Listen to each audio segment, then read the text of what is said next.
നിങ്ങൾക്ക് എല്ലാവർക്കും ഉള്ളതുപോലെ തന്നെ LP UP LDC അതിൻ്റെ ഇടയിലുള്ള കുറേ എക്സാംസൊക്കെ കഴിഞ്ഞു. പക്ഷേ ഞാൻ ആഗ്രഹിച്ചിട്ടുള്ള എക്സാം LDയും LP UP ഒക്കെ ആയിരുന്നു. പക്ഷേ LD പഠിക്കുന്ന സമയത്താണ് LP UP കയറി വന്നപ്പോൾ കൂടുതൽ അതിനെ കോൺസെൻട്രേറ്റ് ചെയ്തത്. അപ്പോൾ അതുമില്ല ഇതും ഇല്ലാത്തൊരവസ്ഥയ്ക്കായി ഭയങ്കര വിഷമമായി. കാരണം ഇനി PSCയിലോട്ടില്ല, വേറെ എന്തെങ്കിലും പ്രൈവറ്റ് ജോലിക്ക് പോകാമെന്നൊക്കെ ഓൾറെഡി പ്ലാൻ ചെയ്തു. പക്ഷെ അതും കിട്ടിയില്ല.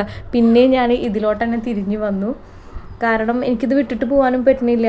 അപ്പോൾ അതിൻ്റെ ഒരു വിഷമം കാര്യങ്ങളൊക്കെ ആയിട്ട് കുറച്ച് കാലം എനിക്ക് പഠിക്കാൻ പറ്റാത്തൊരവസ്ഥയിൽ വന്നു. പിന്നീട് ഞാൻ മൈൻഡൊക്കെ മാറ്റി പതുക്കെ കുറച്ചായിട്ട്, അതായത് എൻ്റെ മൈൻഡ് മാറ്റാനുള്ള പല കാര്യങ്ങളും ഞാൻ ചെയ്തിട്ടോ. ഗാർഡനിങ്, അതുപോലെ കുറച്ച് എനിക്കിഷ്ടപ്പെടുന്ന കാര്യങ്ങളൊക്കെ ചെയ്തപ്പോഴാണ് എൻ്റെ ആ സ്ട്രെസ്സും വിഷമമൊക്കെ മാറിയത്. പിന്നെയും ഞാൻ പഠിക്കാനായിട്ട് വന്നു. കുറേ ആൾക്കാരുടെ വീഡിയോസും കാര്യങ്ങളൊക്കെ കേട്ടിട്ടൊക്കെ തന്നെയാണ്. അപ്പോൾ എന്താ പറയുന്നത്, അപ്പോൾ ടോപ്പിക്ക് മാറിപ്പോവണ്ട. അപ്പോൾ ഇന്ന് ഞാൻ പ്രാചീന ഇന്ത്യ പറഞ്ഞിട്ടുള്ള ടോപ്പിക്ക് മൊത്തം എന്താണ് കവറാക്കിയിട്ടുണ്ട്. അപ്പോൾ ഞാൻ ടാലൻറ്റിൻ്റെ സ്കൂൾ മാസ്റ്റർ പുതിയ ഗൈഡ് ഇറക്കിയിട്ടുണ്ടല്ലോ അവർ, അത് വെച്ചിട്ടാണ് പഠിക്കുന്നത്. കാരണം ഫോൺ നോക്കിയിട്ട് PDF വെച്ചിട്ട് നോട്ട് എഴുതുമ്പോൾ എനിക്ക് മോളുള്ളതുകൊണ്ട് അല്ലാണ്ടും എനിക്ക് പറ്റുന്നില്ല, ഭയങ്കര ഹെഡേക്ക് വരുന്നതാണ്. അപ്പോൾ ഞാൻ ടെക്സ്റ്റ് ബുക്ക് റാങ്ക് ഫയൽ എനിക്ക് പഠിക്കാൻ ഭയങ്കര ഇഷ്ടമുള്ള ആളാണ്. അപ്പോൾ അങ്ങനെ ഒരു ബുക്ക് ചൂസ് ചെയ്തിട്ടുണ്ടായിരുന്നു. അപ്പോൾ വേദകാലഘട്ടം, ബുദ്ധമതം, ജനമത, മഹാജനപദങ്ങൾ, മൗര്യ രാജവംശം, ഗുപ്ത രാജവംശം, ചോള രാജവംശം, ഇതൊക്കെയാണ് ഈ പ്രാചീന ഇന്ത്യയിൽ വരുന്നത്. ആ ഭാഗങ്ങളൊക്കെ എന്ത് ചെയ്തു, ഞാൻ ഇന്നത്തോടെ ക്ലോസ് ആക്കി എന്ന് കരുതി എനിക്കിതെല്ലാം അറിയാമെന്നല്ല, വീണ്ടും റിവിഷൻ ചെയ്താൽ മാത്രമേ തന്നെ എനിക്ക് കിട്ടുള്ളൂ. കാരണം എനിക്ക് ഒട്ടും താല്പര്യമില്ലാത്തൊരു ഏരിയയാണ് PSC. എന്ന് പഠിക്കാൻ തുടങ്ങിയ ആ തൊട്ടിട്ട് ഞാൻ ഈ ഏരിയ സ്കിപ്പ് ചെയ്യാറുണ്ട്. കാരണം പിള്ളേരെ പഠിപ്പിക്കുന്ന സമയത്ത് എനിക്ക് ഇത് ഓർമ്മയിൽ നിൽക്കണോണ്ടാണ് കുറച്ചെങ്കിലും എനിക്കൊരു ഇതിൽ കിട്ടുന്നത്. അല്ലാത്ത പക്ഷേ ഞാൻ ഈ ഏരിയയ്ക്ക് കിടക്കാറില്ല. പക്ഷേ ഇത് നമുക്ക് കുറച്ച് വെയിറ്റേജ് കൂടിയ ഒരു ഏരിയ എന്ന് കേട്ടു HSCക്ക്. സോ അതുകൊണ്ട് ഞാനത് പഠിക്കാനായിട്ട് തീരുമാനിച്ചു. 2 ദിവസം എടുത്തു. കാരണം എനിക്ക് വേറെ പ്രശ്നമൊന്നുമില്ലല്ലോ, ഗൈഡ് നോക്കി പഠിച്ചാൽ മതിയല്ലോ. വേറെ ടെക്സ്റ്റ് ബുക്കോ കാര്യങ്ങളോ നോട്ട് ബുക്ക് പ്രിപ്പയർ ചെയ്യാനുള്ള സമയങ്ങളൊക്കെ നമുക്ക് ലാഭിക്കാം. നമ്മൾ ടൈം എപ്പോഴും എന്താണ്, നമുക്ക് എത്രത്തോളം ലാഭം ഉണ്ടാക്കാം, എത്രത്തോളം യൂസായിട്ട് പോകുമെന്ന് ആലോചിച്ചിട്ട് ഓരോ കാര്യങ്ങൾ ചെയ്യാം. ഓക്കെ, അപ്പം ഞാൻ ഇതിലേതൊക്കെ ചാപ്റ്റേഴ്സാണ് പഠിച്ചതെന്ന് നോക്കാം. 5ാം ക്ലാസ്സിൽ, 8ാം ക്ലാസ്സിൽ, 9ാം ക്ലാസ്, അതുപോലെ +2 ഒരു ചാപ്റ്ററും ഇത് റിലേറ്റഡ് ആയിട്ട് വരുന്നുണ്ട്. അപ്പോൾ 5ാം ക്ലാസ്സിലെ ഇരുമ്പൊരുക്കിയ മാറ്റങ്ങൾ ചാപ്റ്റർ 7ഉം, അതുപോലെ അഹിംസ, അറിവ്, അധികാരം ചാപ്റ്റർ 8. ഓക്കെ, ഇത്രയാണ് 5ാം ക്ലാസ്സിൽ വരുന്നത്. ഇനി 8ാം ക്ലാസ്സിലാണെങ്കിൽ ചാപ്റ്റർ 8 ഗംഗാസമതലത്തിലേക്ക്, അതുപോലെ വരുന്നതാണ് മഗധ മുതൽ ഏതാണ് താനേശ്വരം വരെ ചാപ്റ്റർ 9 മഗധ മുതൽ താനേശ്വരം വരെ. നെക്സ്റ്റ് പറയുന്നത് 8ാം ക്ലാസ്സിൽ തന്നെ എന്താണ്, ഓക്കെ 8ാം ക്ലാസ്സിൽ കഴിഞ്ഞു. ഓക്കെ, ദെൻ 9ാം ക്ലാസ്സിൽ ചാപ്റ്റർ 2 ആശയങ്ങളും ആദ്യകാല രാഷ്ട്രങ്ങളും, ഇത് പുതിയ ടെക്സ്റ്റ് ബുക്കാണ്. നെക്സ്റ്റ് 9ാമത്തെ ചാപ്റ്റർ ആയിട്ടുള്ള ശിലായുഗത്തിൽ നിന്ന് മുന്നോട്ട് ചാപ്റ്റർ 9ാം ക്ലാസ്സിൻ്റെ കേട്ടോ.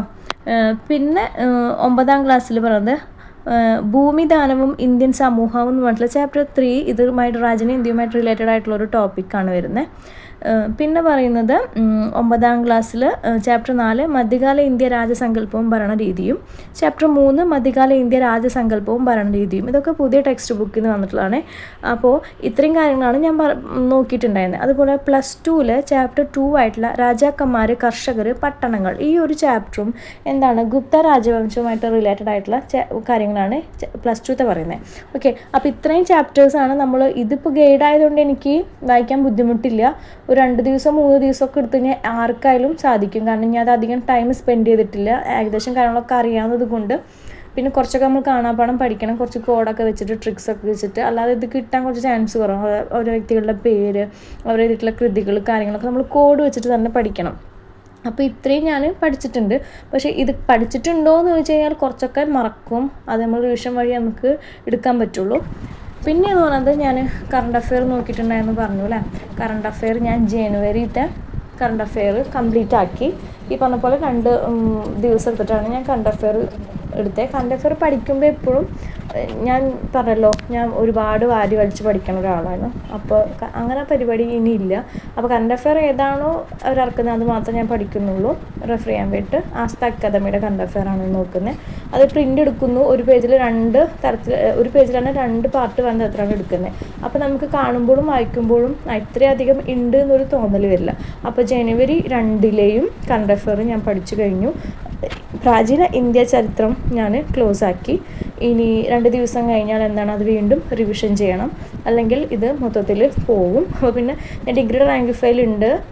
അപ്പോൾ എനിക്ക് എന്തെങ്കിലും റെഫർ ചെയ്യാൻ എക്സ്ട്രാ റീഡിങ്ങിന് ഉണ്ടെങ്കിൽ ഞാൻ ഉറപ്പായിട്ടും മറ്റ് റാങ്ക് ഫയലൊക്കെ ഞാൻ നോക്കും. അതായത് ഡിഗ്രിയുടെ റാങ്ക് ഫയലോ അല്ലെങ്കിൽ എന്താ LDയുടെ റാങ്ക് ഫയലോ നോക്കുന്നതായിരിക്കും. കാരണം ചിലപ്പോൾ ഡിഗ്രിയുടെയിൽ ഇതെല്ലാം കാണണമെന്നില്ല ഈ പറഞ്ഞിട്ടുള്ളത്.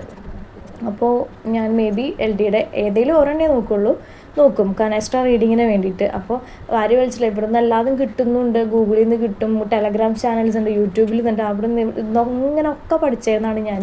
ആ രീതിയൊക്കെ ഞാൻ വിട്ടു. എന്താണോ സോഴ്സ് കയ്യിലുള്ളത് 1-2 സോഴ്സ് വെച്ചിട്ട് പഠിക്കുക. അപ്പോൾ ഞാൻ വിചാരിക്കും ഇത് എങ്ങനെയാണ് ഇത്ര കുറച്ച് പഠിച്ചിട്ട് മൂവ് ചെയ്യാൻ പറ്റുമെന്നുള്ളതൊക്കെ. എന്നെ സംബന്ധിച്ചിട്ട് ഞാൻ സിലബസും റാങ്ക് ഫയലൊക്കെ എനിക്കൊരു ടൈം വെച്ചിട്ട് ഞാൻ കംപ്ലീറ്റ് ആക്കുന്നൊരു വിശ്വാസമുള്ള ആളാണ്. ഞാൻ അങ്ങനെ കംപ്ലീറ്റ് ആക്കിയിട്ടുണ്ട്. അപ്പോൾ കുറച്ച് സ്റ്റാർട്ട് ചെയ്യാൻ കാരണം എന്താണെന്ന് വെച്ചാൽ പെട്ടെന്ന് തന്നെ വീണ്ടും കുറേ പഠിക്കാമെന്ന് വെച്ചാൽ എന്നെക്കൊണ്ട് ഇപ്പോൾ സാധിക്കുന്നില്ല. കാരണം ഞാൻ അതിലേക്ക് വന്ന് പെട്ടിട്ടുള്ളൂ ഇപ്പോൾ ആ ഒരു വിഷമത്തിൽ നിന്ന്. കുറച്ച് സ്റ്റാർട്ട് ചെയ്ത് കഴിഞ്ഞാൽ നമുക്ക് ഈ ഒരു മാസത്തിനുള്ളിലോ അടുത്ത മാസത്തിനുള്ളിലോ എന്താണ് കൂടുതലായിട്ട് പഠിക്കാൻ പറ്റും. അപ്പം നമ്മൾ ഈ ഒരു ടോപ്പിക്ക് വെച്ചിട്ട് മാത്രം ഇരിക്കില്ല. കറണ്ട് അഫെയർ ഉറപ്പായിട്ട് എന്നും പഠിക്കും. പിന്നെ ഇപ്പോൾ ഇന്ന് പ്രാചീന ഇന്ത്യ കംപ്ലീറ്റ് ആക്കിയെങ്കിലും നെക്സ്റ്റ് ഡേ നമ്മൾ മൊഡ്യൂള് ഏതെങ്കിലും 2 ഭാഗങ്ങളും കാര്യങ്ങളൊക്കെ ആയിട്ട് ആഡ് ചെയ്തിട്ടായിരിക്കും പഠിക്കും. 2-4 ടോപ്പിക്ക് മിനിമം പഠിച്ച് തീർക്കണം. അതുപോലെ ഗൈഡില്ലാത്തൊരു SCRT പഠിക്കുമ്പോൾ ടൈം കൺസ്യൂമിങ് ആയിട്ട് വരും. റീഡ് ചെയ്തിട്ട് കാര്യങ്ങളൊക്കെ ചെയ്ത് വരുമ്പോൾ അതിനൊക്കെ നല്ലൊരു NCERT ബേസ്ഡായിട്ട് റാങ്ക് ഫയൽ നോക്കി പഠിക്കാതിരിക്കാൻ എൻ്റെ ഒരു സജഷനാണ് എനിക്ക് തോന്നിയിട്ടുള്ളത്. അത് പഠിക്കുന്നതിന് അത്യാവശ്യം സമയം പോകുന്നുണ്ട്. അപ്പോൾ SCRT PDF എടുക്കുക, പ്രിൻ്റ് എടുക്കുക, വായിക്കുക എന്നൊക്കെ പറഞ്ഞാൽ കുറച്ച് റിസ്ക്കാണ്.